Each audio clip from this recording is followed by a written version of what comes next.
Asin roha madihamu do dame nasian dewata mata do sian anakna Tuhan Yesus Kristus Tuhan kai. Amin. Selamat pagi, selamat bertemu kembali melalui sapaan firman Tuhan pada hari Rabu tanggal 26 Juni 2024 yang tertulis dari Psalmen atau Mazmur pasal 23 ayat 4. Demikian bunyi firman Tuhan buat kita. Ainang pin mardalan au dirura linggoman ni hamatean dak biari parmaraan ai hodo madongan yau tukotmu do batahim mengahuli au.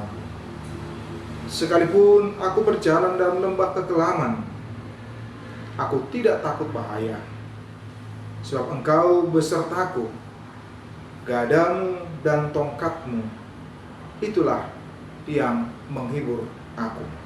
Demikian bunyi firman Tuhan buat kita.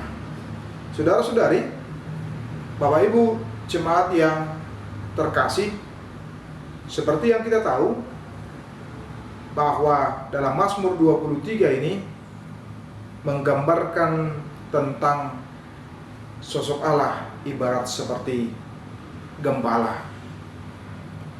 Gembala yang senantiasa menuntun, memimpin domba-dombanya. Dan juga menggambarkan bahwa dia adalah gembala kita dalam kehidupan kita. Tapi bukan berarti ketika dia adalah gembala kita maka hidup kita menjadi mulus saja. Hidup kita menjadi nyaman saja. Hidup kita menjadi tenang saja.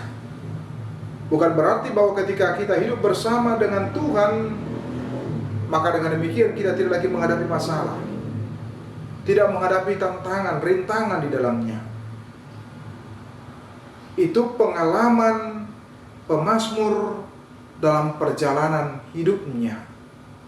Meskipun yang kita kenal dia adalah sosoknya orang yang takut kepada Tuhan, yang percaya kepada Tuhan, namun dia tidak terlepas dari ancaman, tantangan di dalam hidupnya. Bagaimana dia diburu oleh Raja Saul, dia menjadi buronan. Demikian juga setelah duduk pada posisi menjadi seorang raja, bukan berarti bahwa dia menjadi aman-aman saja, tenang-tenang saja. Namun justru orang yang terdekat dengan dia, yaitu anaknya, melakukan kudeta. Bagaimana dia hendak menghancurkan ayahnya sendiri, yaitu Daud.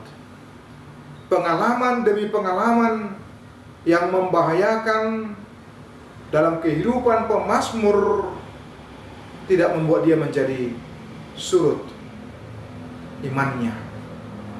Tapi dia tetap konsisten, dia tetap setia melangkah bersama dengan Tuhan. Itu yang disebutkan oleh pemazmur ketika dia mengatakan, sekalipun aku berjalan dalam lembah kekelaman, aku tidak takut bahaya. Itu menunjukkan bahwa apapun yang dia alami, apapun yang dia hadapi, bahkan sampai dengan di dalam lembah kekelaman, dia tidak akan pernah surut untuk beriman kepada Tuhan. Dia tidak akan pernah berhenti untuk beriman kepada Tuhan. Tapi dia tetap setia, dia tetap yakin, dia tetap mengikuti apa yang dikatakan oleh Tuhan dalam kehidupannya. Karena apa? Karena dia menyadari bahwa Tuhan punya cara tersendiri, punya metode tersendiri untuk menyelamatkan orang-orang yang percaya itu, untuk menyelamatkan anak-anaknya ketika dalam mara bahaya, dalam situasi kondisi yang mendesak, dalam situasi kondisi yang berat dan sulit sekalipun. Allah punya cara, punya metode, punya trik untuk menolong orang yang percaya itu. Sama seperti pengalaman daripada Paulus dalam kehidupannya, ketika dalam hidupnya, pengalaman hidupnya, bagaimana dia juga berupaya diburu, dibenci, tidak dihabisi dan sebagainya. Tapi justru bagaimana dia yakin dan percaya kepada Tuhan. Karena itu pemazmur tidak menyampaikan kepada kita, jangan pernah meragukan akan pertolongan Tuhan. Jangan pernah meragukan akan perlindungan Tuhan di dalam kehidupan kita. Sebab Allah menjaga kita 24 jam dengan penuh ekstra pengawasan, penyertaan, tuntunan kepada kita dalam kehidupan kita sebagai orang yang percaya. Maka jangan pernah meragukan dia, sebab dia bukan seperti penjagaan manusia yang ada batasnya, ada waktunya.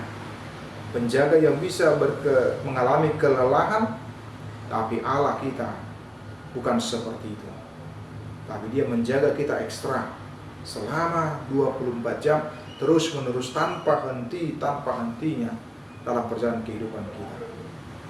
Karena itu yakinlah dengan pertolongan dan perlindungannya di dalam kehidupan. Tuhan Yesus memberkati kita semua. Amin. Kasih karunia dari Tuhan Yesus Kristus serta kasih setia Allah Bapa dan persekutuan Roh Kudus memberkati dan menyertai kamu sekalian hari ini, esok, dan sampai selama-lamanya. Amin.